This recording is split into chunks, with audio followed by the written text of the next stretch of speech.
Olá, internet, tudo beleza? Bom, eu vou estar apresentando para vocês um tema que eu acho de relevância. Eu já fiz uma busca em alguns sites sobre a parte de tratamento do hardware e do firmware que envolvem encoder rotativo, do ponto de vista de software, firmware, implementação. E esse tema eu vou estar apresentando para vocês hoje nesse vídeo. Eu estou, infelizmente, com bastante atribuições nos últimos meses e eu não estou postando muito vídeo. E hoje eu resolvi colocar esse tema, que eu acho muito importante, aqui no canal. Então vamos dar uma olhada no que eu tenho para apresentar para vocês. Bom, então a minha ideia é apresentar para vocês a aplicação avançada de encoder rotativo no Arduino STM32. Nesse caso aqui eu vou estar apresentando no Arduinozinho, mas que pode ser facilmente aplicado lá para o STM32. Bom, qual é a problemática, né? Quando você pega esses encoders rotativos aí que são usados para aplicação de interface com o usuário, né? Na teoria é muito fácil, né? Você olha aqui que tem a saída A, tem a saída B, você tem a defasagem aí entre o sinal A e o sinal B, né? Como você pode ver aqui na tela. Mas quando você começa a olhar o nível de detalhes e olha o que tem na internet, você começa a perceber que não tem tanto código, tanto hardware. E aí eu senti falta disso daí e resolvi fazer uma apresentação e fazer esse vídeo explicando melhor. Então, assim, no hardware mesmo que tem um encoderzinho desse, não é tão complicado. É só resistor, chave, capacitor, né, formando ali um pequeno filtrozinho RC. E aí você tem a linha de alimentação e o GND. Aqui você pode ver na figurinha esse encoder, né? Bom, o que é interessante que tenha na prática e seja obrigatório, tá? Ter o chamado debounce, tanto no canal A quanto no canal B, o que é chamado aqui clock ou DT, inclusive no SW, certo? Esse debounce a gente vai já ver por quê, porque vai surgir aqui o tempo de transição da chave, a ruideirazinha que tem lá na comutação mecânica, tá? Então é necessário ter um debounce, tanto no canal A quanto no canal B. Vai ter que ser feita a parte de software para lidar com a sobreposição de sinal, né? Ocorre sobreposição aqui no A quanto no B e sobreposição aqui quando os dois estão desativados, né? Uma coisa que eu notei nos softwares que eu verifiquei na internet, que o uso da interrupção não é a melhor ideia, tá? Principalmente devido a esses glitches que existem. A interação com hardware e firmware também depende muito dos requisitos da interface. Por exemplo, a detecção da aceleração ali no momento que o usuário está girando de forma mais intensa esse encoder. Então são algumas figurinhas que eu peguei na internet, essa daqui eu fiz, né, do simulador, para facilitar e compreender melhor essa ideia que eu quero apresentar. Bom, aqui são sinais reais que eu tirei aqui no osciloscópio de variação rápida de posição desse encoder, né? Você pega um encoderzinho desse, coloca lá nos 5 volts e fica de olho no CLK e no DT quando você faz o giro. Então, se você olhar aqui com uma escala de 50 milissegundos por divisão, né, você vai ver aqui, se fizer essa variação bem rápida, a observância desses sinais aqui do DT, né, o DT aqui de azul e o CLK aqui de amarelo. Então, quando você começa a ampliar e olha com mais detalhes essas informações, tá, você já enxerga essa necessidade de detectar que, seja o A, seja o B, eles passem um determinado tempo dentro do software sendo validados para ter certeza que ocorreu realmente essa garantia do sinal estar lá no nível baixo, certo? Então isso aí eu chamo de tempo de bounce, né, de 1,5 milissegundos a 2,5 milissegundos, para fazer a detecção dessa janela inferior aqui do sinal.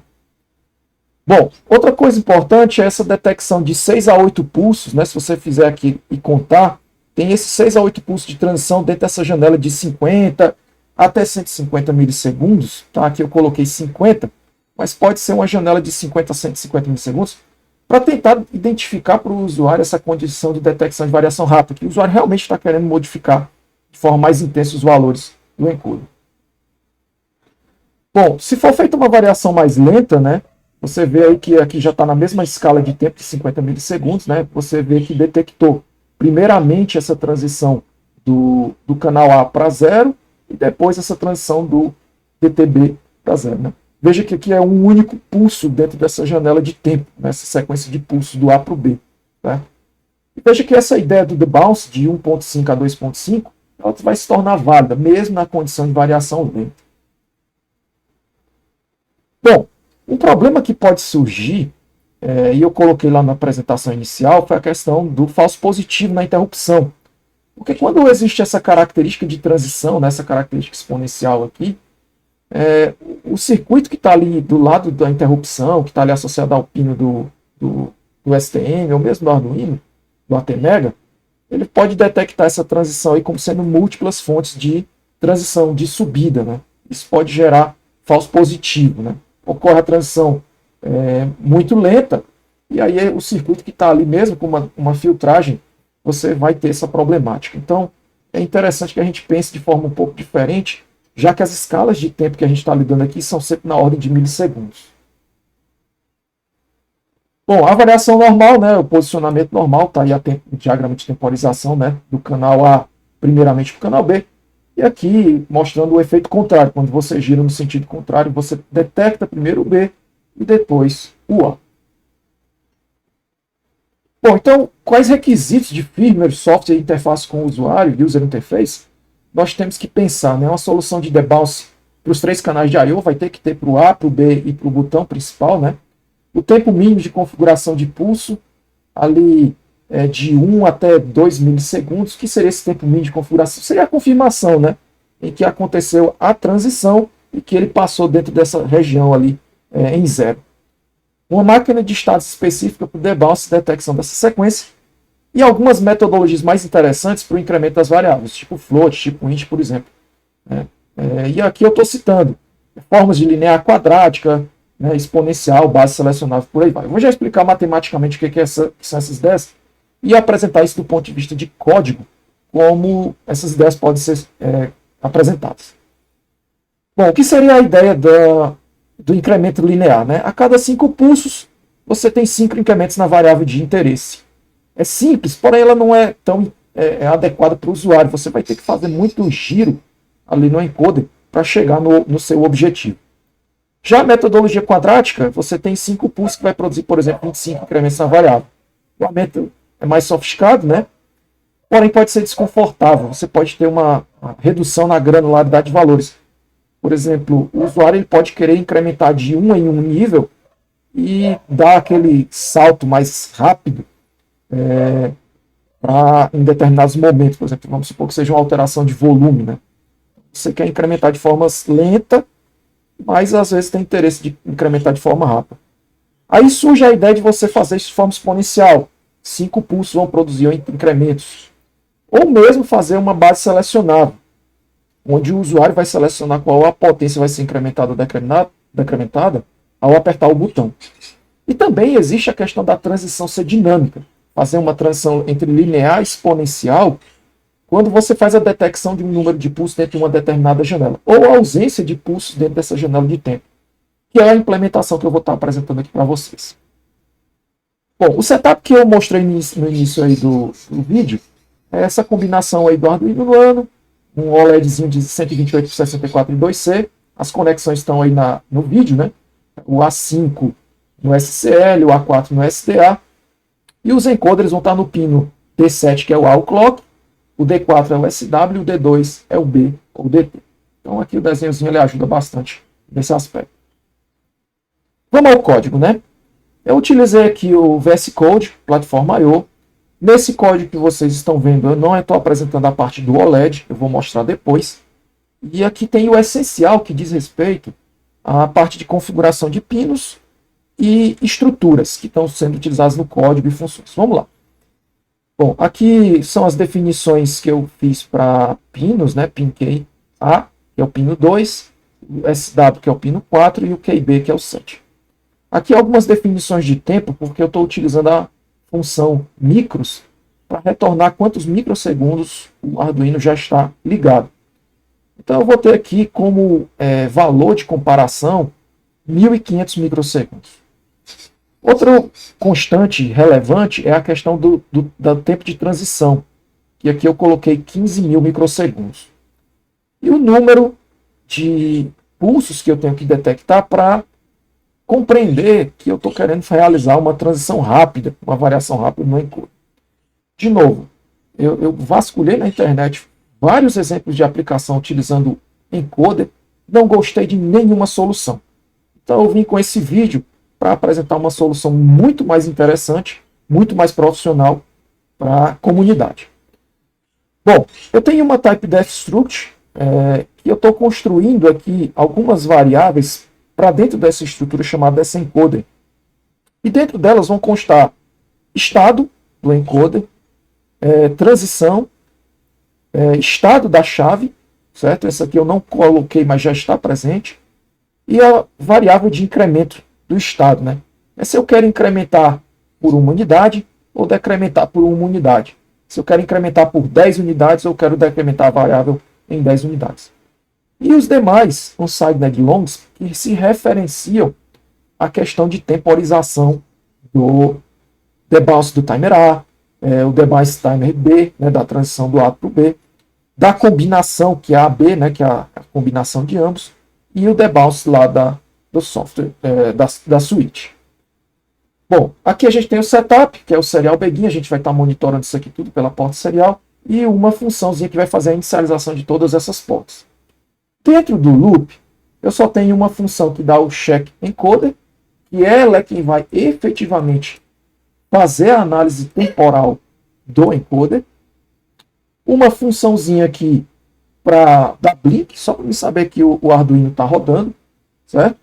E uma funçãozinha aqui, um blocozinho, só para apresentar lá na UART as informações sobre as variáveis que estão sendo trabalhadas.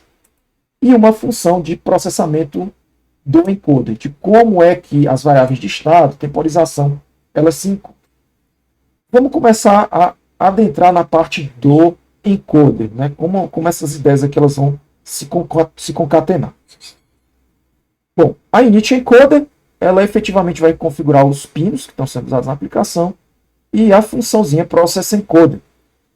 Essa variável, o 8enkstate, se ela for 10, ela efetivamente garante que ocorreu uma transição do A para o B ou do B para o A. E é nessa process encoder aonde vai ocorrer o incremento desta variável, chamei aqui de i32, é uma integer de 32 bits, aonde essa variável vai ser incrementada ou decrementada pela var enkstate.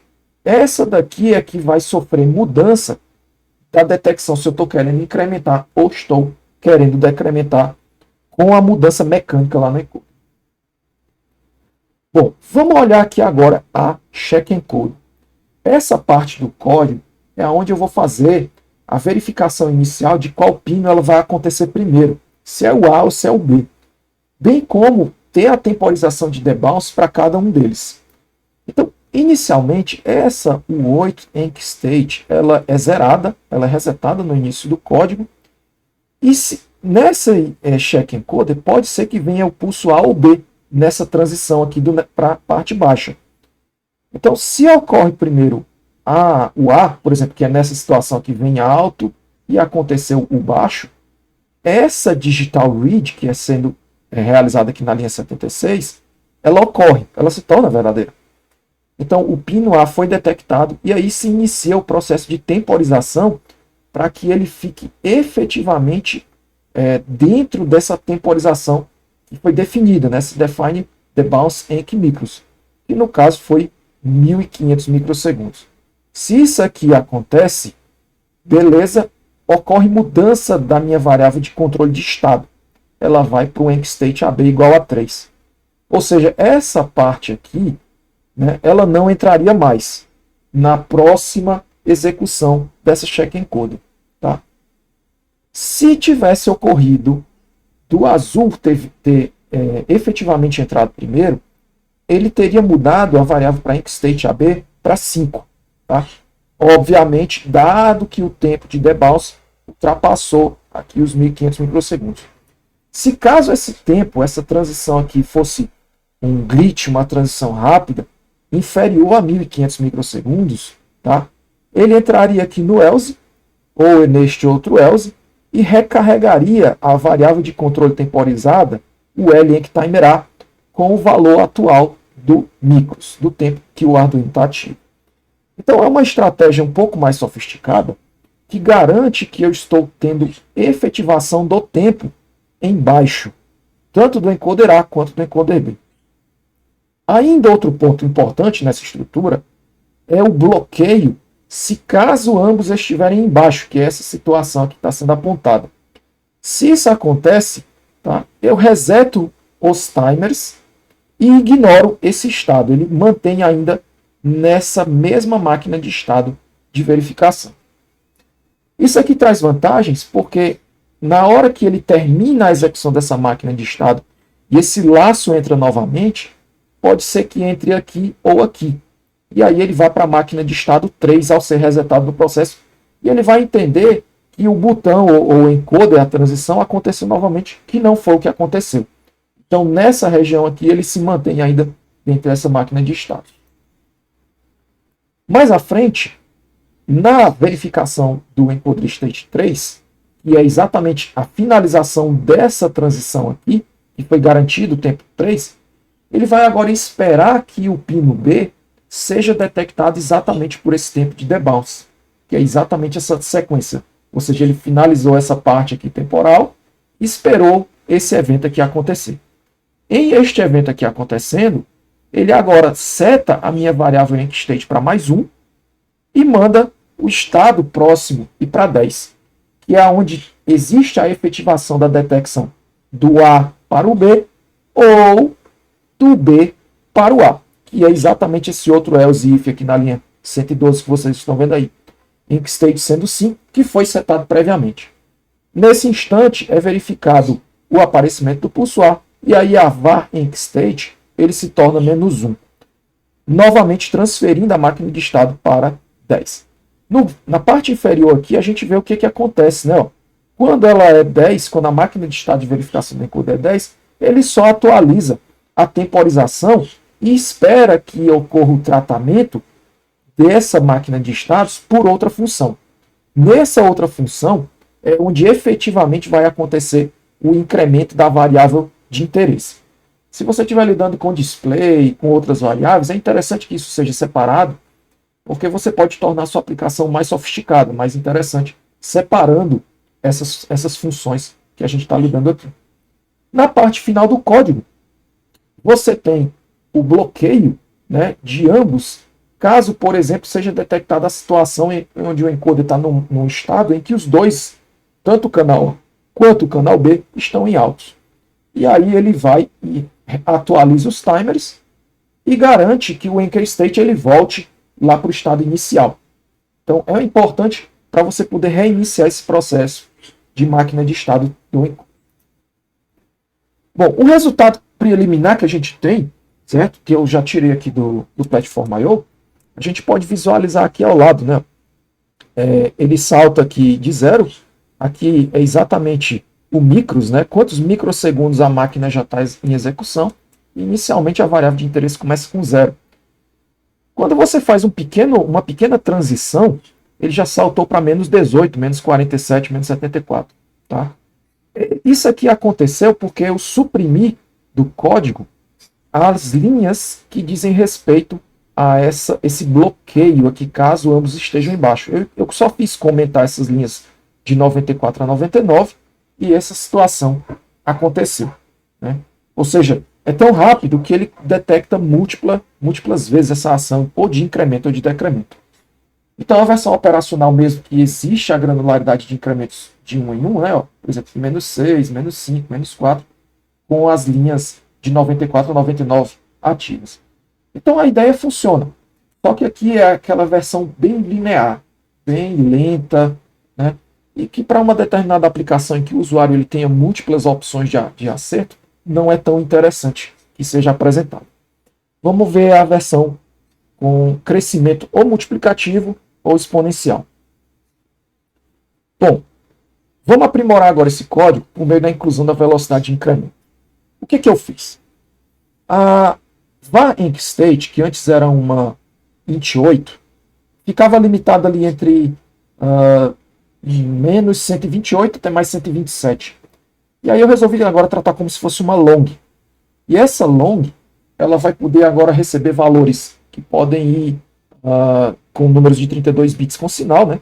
E aí a gente pode agora trabalhar com valores exponenciais, valores que se multiplicam em barras de 10, por exemplo. Então essa variável ela vai ser responsável por o valor de incremento e é modificada durante a transição do encoder.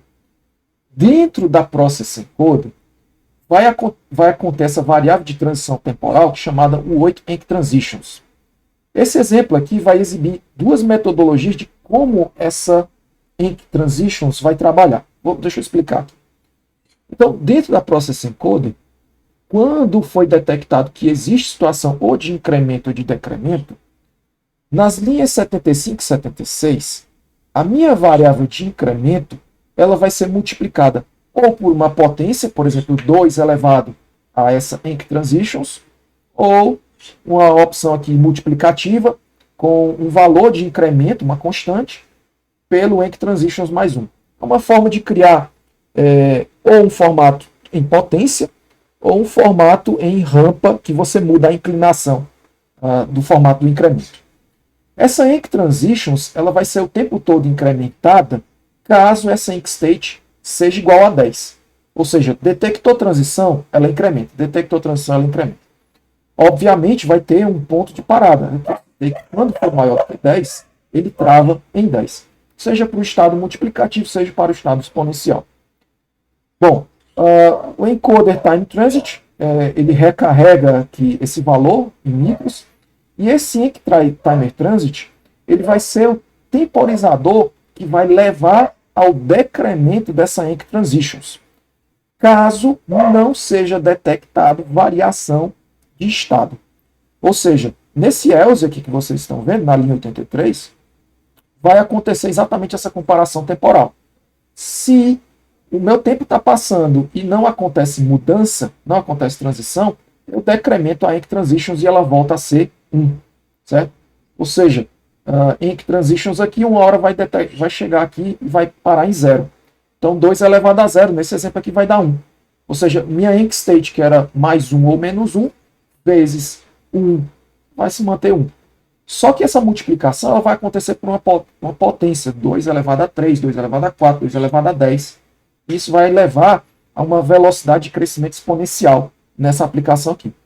A variável de incremento efetivamente está ocorrendo aqui na linha 81 e 32 IncDec Variable.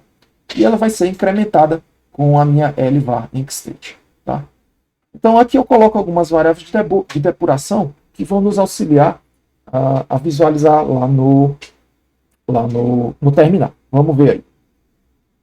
Então aqui já é a versão exponencial. Tá? Novamente a gente tem aqui a questão do micros, né, o tempo que já está executando. Essa primeira variável aqui é a minha potência, né, meu expoente da minha potência. E aqui já é a variável com que ele está realizando o incremento. Tá? Menos 31, menos 127, menos 1023. E aqui já é a minha variável efetivamente incrementada ou decrementada. Para a gente verificar, aqui eu tenho mais detalhes, né? Ó. Aqui está acontecendo uma variação, um crescimento exponencial, certo? E mais aqui embaixo eu coloco para realizar incremento de 1 em 1, ou decremento de 1 em 1, né? Por exemplo, menos 37, menos 3.741 para menos 3.740. Então eu tenho a opção só no controle da velocidade do encoder para realizar essa operação. Então vamos ver aqui no exemplo, na minha aplicação de demonstração, isso acontecendo. Tá? Eu estou aqui com o código, certo? Vamos conectar aqui na aplicação. Tá? Eu vou abrir aqui a minha câmera, eu vou afastar aqui certo?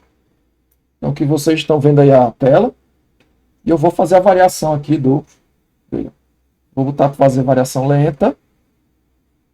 Vou incrementar agora, bem lentinho. Agora vamos fazer incremento exponencial.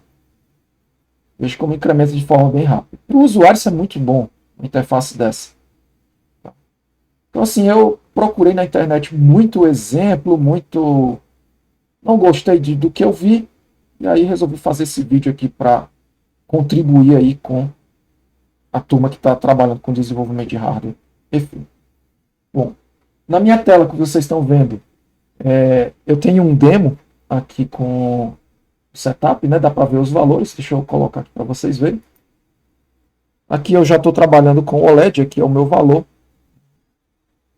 Se ele focaliza aí legal. Pronto, e aqui já trabalhando todo junto, né? A parte da UART e a parte do encoder. De novo, não tem nada de interrupção rodando, é só um controle muito rigoroso de temporização aqui nessa aplicação. Uma outra coisa que eu fiz aqui no OLED, né? Vocês podem ver que ele está se deslocando aqui na telinha, né, para lá e para cá, conforme a posição aqui do meu valor do encoder. Né? Então, deixa eu fazer incremento de 1 em 1 para vocês verem aí, ó. E decrementando de forma bem rápida. Tá? Bom, pessoal, era isso que eu tinha para apresentar. Espero que tenham gostado aí do vídeo. Tá? Faz tempo que eu não posto nada. E dada essa demanda que eu vi, eu achei legal fazer essa aplicação. Tá bom? Quem gostou, deixa o like aí. Tá? E até a próxima. Valeu, pessoal.